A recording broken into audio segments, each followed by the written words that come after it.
बिहार में परिवर्तन की बात तेजस्वी कर रहे हैं, बिहार में परिवर्तन की बात पप्पू यादव कर रहे हैं, लेकिन उपेंद्र कुशवाहा भी पीछे नहीं है। उपेंद्र कुशवाहा परिवर्तन की बात कर रहे हैं और कह रहे हैं कि जब लालू राबड़ी की शासनकाल पिछले 15 साल रहा और मुख्यमंत्री नीतीश कुमार का शासन भी 15 साल रहा, लेकिन बिहार में नहीं बदला तो शिक्षा व्यवस्था नहीं बदली, हालात बद से बदतर होते गए।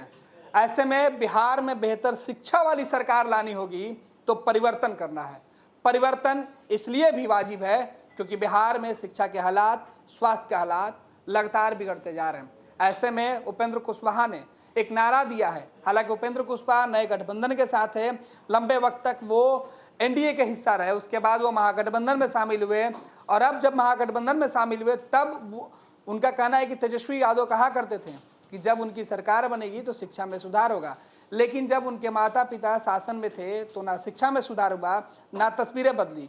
अब कैसे तेजस्वी बदल सकते हैं? यह बातें उपेंद्र कुशवाहा तब कह रहे हैं जब वो महागठबंधन से अलग हैं और एनडीए से भी। ऐसे में वो तीसरे मोर्चे के साथ नए गठबंधन बना चुके हैं, मैदान में है, चुनाव के मैदान में भी उतर चुके हैं और अब वो जगह जगह चुनावी सभा कर रहे हैं। इसी कड़ी में एक चुनावी सभा के दौरान उपेंद्र कुशवाहा ने कहा कि 15 साल बनाम 15 साल की बात करने वाले लोग तकरीबन 30 साल से बिहार में एक ही बात को दोहराते रहे हैं कि बदलाव होगा, लेकिन बदलाव तो होता है, लेकिन परिवर्तन के साथ बिहार में शिक्षा जैसे अहम मुद्दे गौण हो जाते हैं।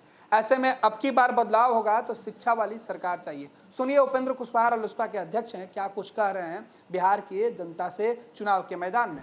15 साल में नीतीश जी ने भी नहीं किया, चाहे पढ़ाई का मामला हो या गरीब लोगों के लिए इलाज का मामला हो या नौजवानों के लिए रोजगार का मामला हो, मजदूरों के लिए रोजगार का मामला हो। नरेंद्र मोदी जी भी कहते थे कि हमको सत्ता में लाइएगा तो बिहार में पढ़ाई, दवाई, कमाई का इंतजाम हम करेंगे। नहीं हुआ।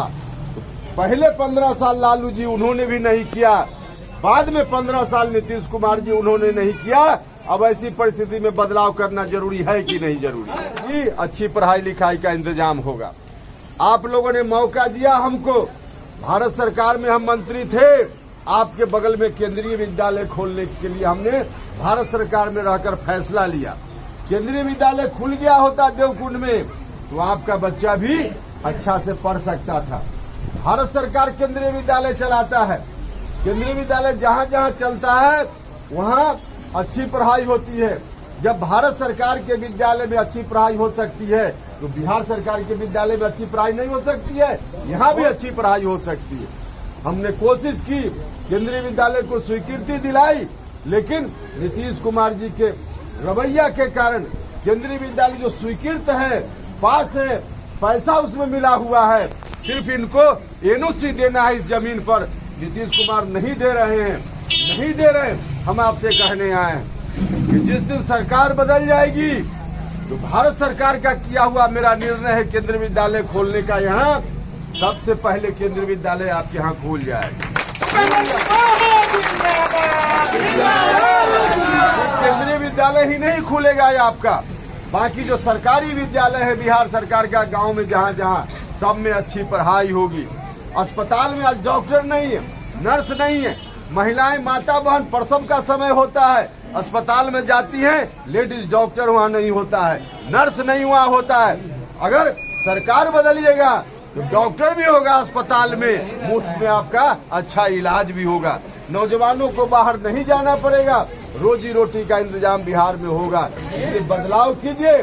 15 साल बड़े भाई को दिया, 15 साल मझले भाई को दिया, तो 5 साल छोटे भाई को भी दे।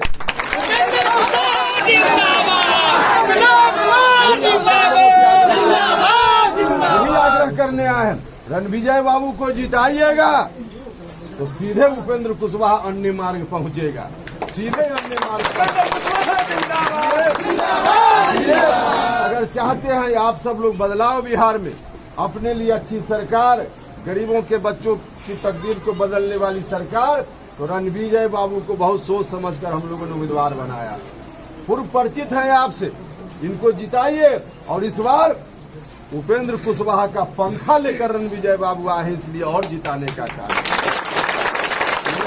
करने आए, तमाम जाति धर्म के लोगों से कहने आए कि पंखा छाप जो 28 तारीख को वोट होगा उस दिन मशीन पर पंखा छाप के बटन को दबाइए और भारी मतों से इनको जिताकर भेजने का काम कीजिए।